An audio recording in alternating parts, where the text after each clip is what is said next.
She didn't know the voice message went through. She didn't even realize she hit send. It came in at 2:06 p.m. I was standing in the middle of the garage, holding a half-empty container of windshield washer fluid, trying to figure out why our second car smelled like cigarettes when neither of us smoked. My hands were greasy. My phone buzzed in my pocket. I pulled it out, expecting another "get almond milk" reminder or one of her million heart emojis. Instead, it was a voice memo. 7 seconds long. I hit play, and I swear to God, I thought my brain misfired. Her voice, breathless, soft, too soft, not the tone she uses with me. She said, "He doesn't suspect anything. I'll be back in 20. Don't move." I replayed it, again and again. Every time, the meaning twisted deeper into my chest. I looked around the garage like I'd just woken up in someone else's nightmare. My car was still halfway on the jack. The washer fluid was dripping on the concrete, and I was just stuck. She didn't mean to send that to me. That message wasn't for her husband. It was for him, and I heard it. I went inside, slowly, like I was walking underwater. Didn't even take off my shoes. I just left dirty footprints all over the floor she mopped that morning. Everything was still and fake. The TV was on, but muted. Her water bottle was on the table. She'd left the blanket folded on the couch exactly like I always did. She used to complain I was obsessive about it. Now she copied it perfectly, like she was playing the role of the perfect wife while texting that. My tea was still warm on the counter. She had made it for me right before she left. Kissed me on the cheek. Said, "I won't be long, baby." Baby. Then sent a message to another man. I didn't even know what to do. I couldn't breathe properly. I opened the fridge. I closed it. I checked the front door lock like 4 times. I sat down, then stood back up. My brain just kept repeating her voice like some cruel loop. He doesn't suspect anything. No, I didn't. Not until you told me. And here's the part that still messes me up. I almost convinced myself it didn't mean anything. I actually told myself, maybe she's talking about a surprise party. Or a gift. Maybe I'm overthinking. But deep down, I already knew. And in exactly 21 minutes, when she came back through that front door with a fake smile and a Trader Joe's bag full of lies, I was going to let her pretend. Because I wanted to see how far she'd go. She walked in humming.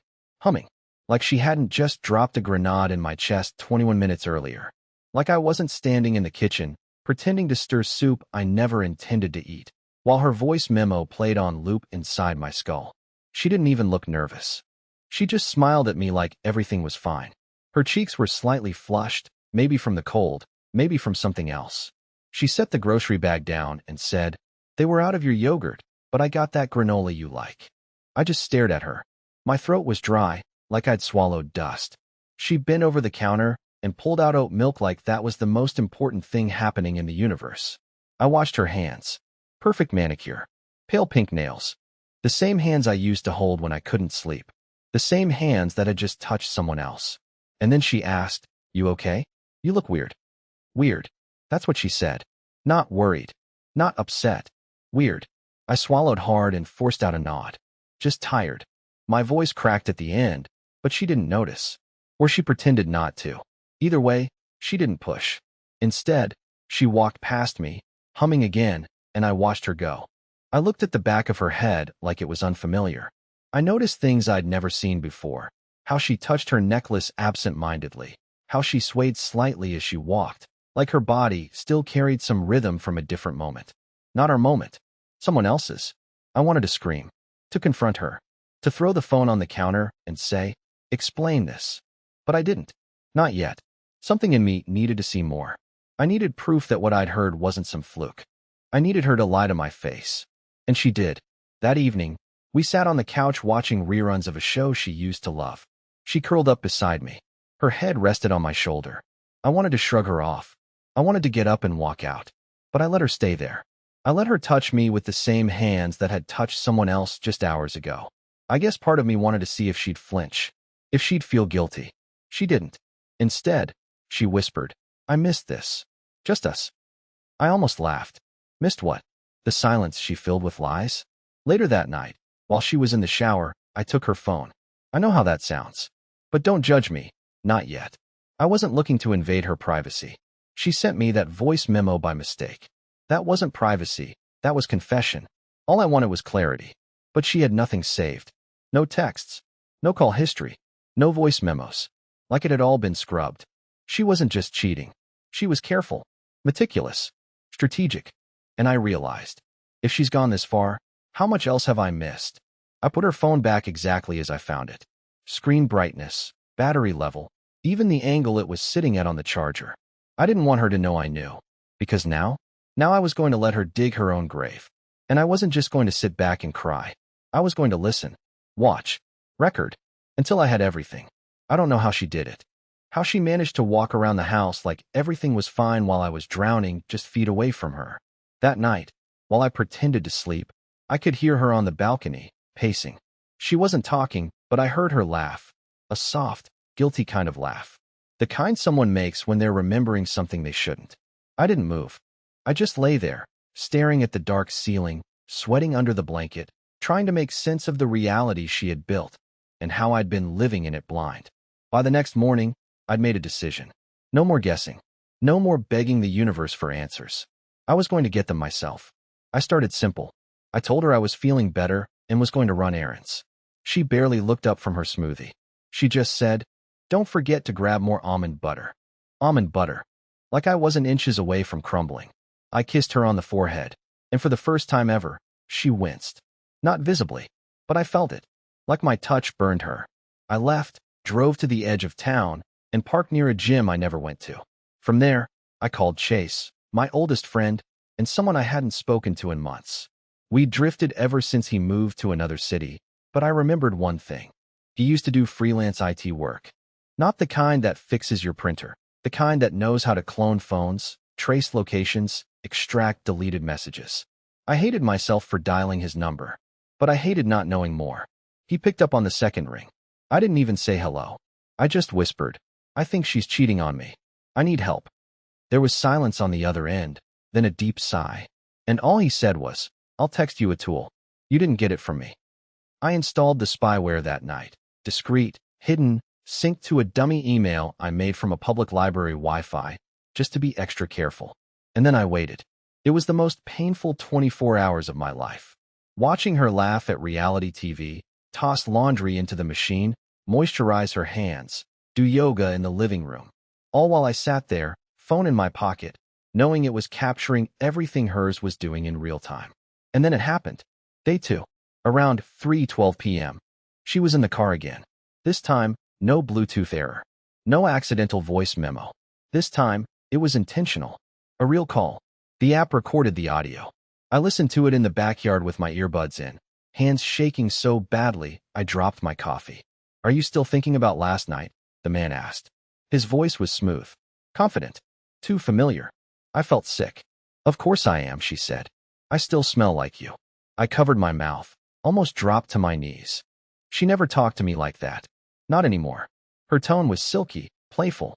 I didn't recognize it. It felt like I was eavesdropping on a stranger. A version of her that didn't exist in our home. And then, the part that wrecked me. She said she couldn't stay long because he's been acting weird lately. "I think he suspects something." He was me. I turned off the recording. My chest felt like it was caving in. I couldn't cry, couldn't scream, couldn't move. I just sat on the edge of the flower bed, staring at a weed poking out of the mulch, wondering how long it had been growing there, like her lie. She was too perfect. That was the problem. She knew me too well. She knew how to look me in the eyes without blinking, how to fill the fridge with my favorites, fold my laundry just the way I liked, laugh at my bad jokes while texting another man under the table. That night, I said nothing, because she was going to make another mistake, and I was going to catch every second of it. I didn't sleep that night, not even a minute. She was breathing softly beside me, curled up like nothing was wrong, while I stared at the ceiling counting every lie she'd told me in the last 48 hours. I knew it was just the surface, that the real damage lived in the parts one hadn't seen yet, and I was going to find it, no matter how much it broke me. The next morning, she said she had to run into the city for a hair appointment. She even waved her phone at me with the fake calendar invite already pulled up. She'd added it last night, at 11:17 p.m., while I pretended to be asleep. I know because I was watching her screen through the cloned feed. I smiled and said, "Oh, cool. I'll clean out the car while you're gone. Been meaning to vacuum under the seats." She froze for a split second. Her eyes didn't move, but something behind them flickered. And then, just as quickly, she grinned and said, "Sure, just don't break anything." As soon as the front door closed behind her, I rushed to the garage. The car wasn't locked. Of course it wasn't. She didn't think she needed to hide anything in plain sight. I didn't even know what I was looking for at first. I opened the glove compartment, flipped through every receipt, every crumpled napkin, every abandoned hair tie. Nothing. Then I slid my hand down the gap between the passenger seat and the center console and felt something smooth. A folded receipt. From a seafood place 3 towns over. Dated 4 days ago. The same day she said she was at her mom's, helping with yard work. The same day she came home with dirt on her shoes and the smell of lavender lotion. I opened the paper and stared at the line items. 2 entrees. White wine. Dessert. Tip. It wasn't just the receipt, it was the signature. I'd recognize her handwriting anywhere. I sat there in the driver's seat, holding that little piece of paper like it was radioactive. And the sickest part? I remembered that day. She came home early. Said her mom wasn't feeling well, so she'd cut the visit short. She made us dinner. Watched a movie with me. We even laughed. And all that time, she had that receipt in her purse. That night, I finally started documenting everything. I created a folder on my laptop. Quiet Storm, I named it. Screenshots, audio clips, pictures of receipts, her calendar entries. It was pathetic how much I had to collect. It felt like trying to prove gravity, but I needed undeniable weight. Something she couldn't spin. Something she couldn't cry or sweet-talk her way out of. Still, I hadn't told a soul. Not even Chase. Not even my sister, who always warned me that Tessa was too polished to be real. I wasn't ready. Because once I said it out loud, once I admitted that my wife, the woman I built my life around, was cheating on me with someone who apparently liked overpriced oysters and wine on weekdays, it would be real. Irrevocable. So instead, I planned. I started leaving small traps. Innocent ones. I asked her how her mom was feeling after their last visit. She blinked once, just once, then rattled off some vague excuse about allergies. I asked her if her hair appointment went well. She nodded, said the stylist used a new serum. But when I went to hug her, I caught the faintest whiff of men's cologne. The same kind I smelled in the car the week before, but had convinced myself was maybe from the valet. My stomach twisted. She was lying so effortlessly, so frequently. It was like breathing to her. And I hated myself for still missing her when she wasn't home. I kept telling myself to confront her, to stop dragging it out. But something in me wanted to let it burn longer. Let her keep weaving her web, blind to the fact that every step she took now was a breadcrumb straight into the fire. Because next time, I wouldn't be pretending anymore. The mistake came on a Wednesday. Midday. It was the first time she'd actually slipped, really slipped, and it didn't even take a tracker or a recording this time. Just a bank notification she forgot to turn off. I'd never thought of checking her spending because she always used cash for everything personal. Groceries, nails, whatever, all small bills. No paper trail. But this time she'd gotten lazy. Maybe she thought I was too broken, too tired, too oblivious. Or maybe she just wanted to get caught. She was in the shower when her phone buzzed on the nightstand. Normally I wouldn't have looked, I really wouldn't have. But this time it lit up with something she didn't expect. Chase credit alert. Your card was used for $328.17 at Raven House, VIP lounge access. I stared at it, blinked twice. Raven House. It wasn't a name I recognized. I Googled it immediately. It wasn't a store. It wasn't a spa. It was a members-only bar. Not just any bar, the kind that didn't advertise prices or opening hours. The kind that hid behind vague experience packages and velvet curtain photos. And VIP lounge access wasn't some fancy booth. It was a private room for discreet guests. She came out of the shower wrapped in a towel, humming, drying her hair, no idea what I'd just seen. I kept my face neutral. I said, "Hey babe, what's Raven House?" She paused, just a half-second too long, then said, "Oh, it's a sushi spot near the salon." "Wait, why?" I smiled, shrugged, "Just saw something on your phone. Thought I'd check it out." She laughed, actually laughed, and said, "You're too cute sometimes." I wanted to scream, break something, grab her by the wrist, and shout, "Who did you take to a VIP room, Tessa?" But I didn't, because I knew what she was doing. She wasn't just cheating.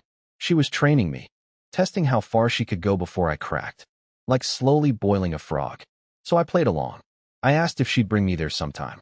She said, definitely, but not on a weeknight. It's more of a girl's thing. A girl's thing. Sure. The next day, while she was at her Pilates workshop, I drove across town and found Raven House. It wasn't in some glitzy district. It was behind a blacked-out window next to an antique furniture shop. No sign. Just a gold Raven decal on the door. I couldn't get in. Not without a membership. But I waited. For 2 hours. And at 6:44 p.m., I saw him. I'd never seen the man before in my life, but I knew instantly. He walked out with his jacket slung over one shoulder, texting. Tessa stepped out 30 seconds later, adjusting her top like it had been pulled off too fast. They didn't kiss. They didn't even say goodbye. They just walked away in different directions. Like pros. I sat in my car, gripping the wheel so hard my knuckles cracked. I had the photo. I had the timestamp. I had her card charge. It was real. Tangible. The truth was no longer a whisper. It was screaming in my face. But even then, I didn't confront her. Because I needed to know why. Not just the what, but the reason. The poison behind it. The part she thought she'd hidden so well. And something told me I was getting close. I'd always assumed that if I ever caught my wife cheating, I'd rage. Flip a table. Burn her things. But here I was, sitting in my own bathroom, door locked, lights off, staring at myself in the mirror while she laughed on the phone 2 rooms away. I couldn't hear what she was saying, but I could feel it. That kind of joy isn't for a friend. It wasn't for me. Hadn't been for months. I looked pale. Hollow. I hadn't shaved in days. My eyes were red. And somewhere deep in my gut, something worse than anger was growing. Acceptance. I was starting to accept that this woman, the one I built my entire damn life around, had left me long before I found the receipt. She'd been slipping away quietly, piece by piece, replacing our shared life with some parallel fantasy I was never meant to find. That's when I did something I hadn't done since college. I opened her laptop. She almost never used it. Always claimed her phone was enough. But I remembered her password. It hadn't changed. And when the screen lit up, I saw why. She wasn't hiding messages or photos. No, she was smarter than that. She'd created a new email, separate from the one we shared for bills, vacations, our Spotify account. This one was pristine. No ads. No newsletters. Just a thread labeled A. There were only 7 emails. But they were enough to destroy me. The first one was from 6 months ago. It was short. 2 lines. I didn't expect to feel anything. But I can't stop. You already know that. The reply came 2 hours later. Then don't stop. I'll be wherever you need me. They weren't explicit. Not in the way people think affairs are. There were no naked photos, no motel addresses. Just emotions. Deep, articulate, disturbingly poetic ones. The kind of words she used to write me when we first dated. Only now, they belonged to someone named A. I sat there, scrolling, rereading every word, memorizing the way she signed off. T. Never her full name. Always just that. As if, even in Betrayal, she wanted to be elegant. What ruined me wasn't what she said. It was what she never said. Not once did she mention guilt. Or me. Or the life we built. She wrote to him like she was free. Like the person she was at home didn't matter anymore. I copied the emails. Saved the entire thread to a flash drive I labeled insurance. I didn't know what I planned to do with it yet. Maybe nothing. But I needed to have it. I needed her truth somewhere other than inside me. That night, she came to bed late. Her skin smelled like vanilla lotion. She kissed my forehead and said, "You've been so quiet lately. Everything okay?" I wanted to laugh. Scream. Break something. Instead, I said, "Yeah, just a lot on my mind." She nodded like she understood, rolled over, and went to sleep. And I stayed awake. Not to cry. Not to plan revenge. But because I had just decided to start disappearing. Quietly. Piece by piece. Like she did. And she wouldn't notice. Until I was already gone. The first thing I stopped doing was answering her texts right away. It sounds small, petty even. But when you've been the predictable one in the relationship for years, the one who replies in under 10 seconds, the one who asks if she's eaten lunch, the one who remembers her dentist appointments, silence becomes power. She noticed immediately. Day 1, she sent, "Everything okay? You're quiet today." I left it on read. An hour later, she followed up. "Did I do something?" "Yes, Tessa. You did everything." But I didn't reply. I let her stew. I wanted her to feel what I'd felt for weeks. Uncertainty, distance, That itchy fear that something's slipping and you're too late to fix it. That evening, I got home late on purpose. Didn't bring up dinner. Didn't ask about her day. I just nodded, went upstairs, and sat at my desk. She hovered in the doorway like she wanted to say something, then gave up. The next morning, I took things further. I took off my wedding ring. I didn't make a scene about it. I didn't throw it across the room or leave it on the counter like some dramatic movie scene. I just didn't put it on. Left it in the drawer. Let her notice. And she did.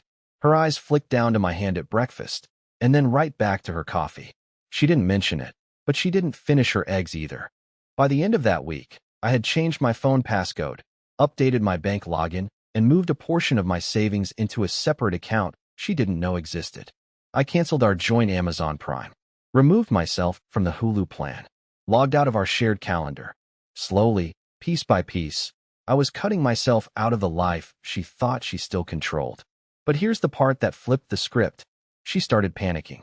On Saturday, I got home from a long errand, just me walking around the mall alone, pretending I had somewhere better to be, and she was sitting on the couch with her laptop open and tears in her eyes. Real ones, not crocodile tears. She looked genuinely scared. She asked if I was still in love with her. I looked at her for a long time. Too long. Then said, "That's a weird question to ask." She blinked. "Well, it's just that. I felt some distance lately. Like we're off." Her voice cracked. "Are you seeing someone?" The irony nearly choked me. I wanted to scream. "Are you really asking me that, when you've been crawling into someone else's VIP room and emailing him poetry?" But I didn't. I simply said, "Would it matter if I was?" And the look on her face, that flicker of panic, betrayal, and confusion all at once, was the most honest expression I'd seen from her in months. She didn't say anything else that night. The next morning, she made me pancakes. Wore that perfume I used to like, but had stopped noticing. She kissed my neck in the kitchen like it was 2017 again. But it was too late. I wasn't there anymore. Not really. I was already on the other side of this marriage. The side where I was starting to imagine life without her. And she could feel it.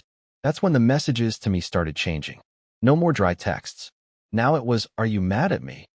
Can we talk? I miss how we used to be." But I wasn't falling for it.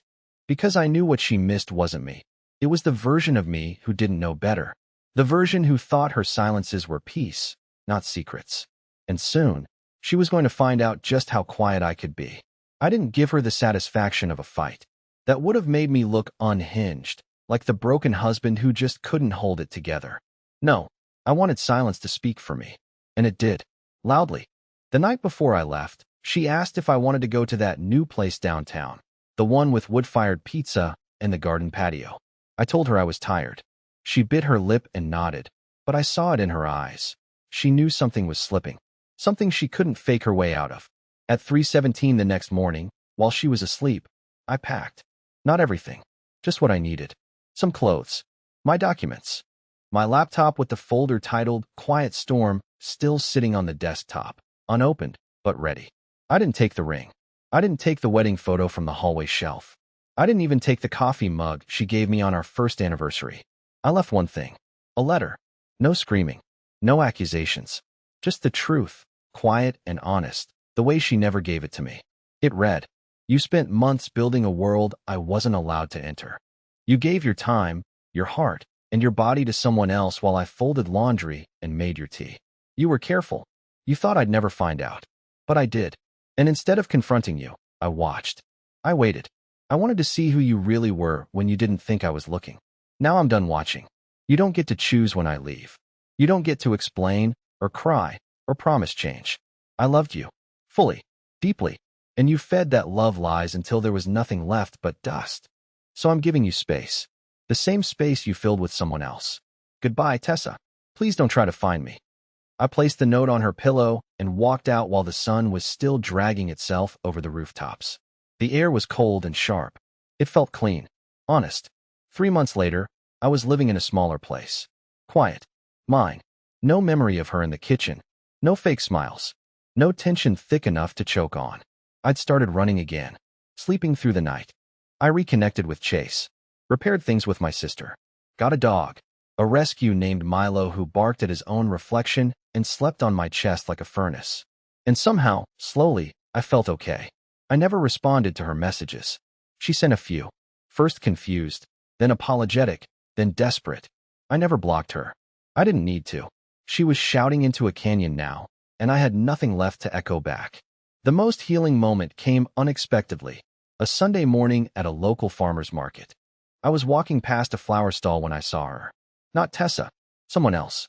A woman in a hoodie, no makeup, laughing at something the vendor said about lopsided tomatoes. She caught me staring and smiled. Not a flirty smile, not forced. Just human. We talked. She wasn't perfect. I didn't need her to be. But she was honest. And that was enough to start again. For the first time in years, I didn't feel like someone who got cheated on. I felt like someone who got out.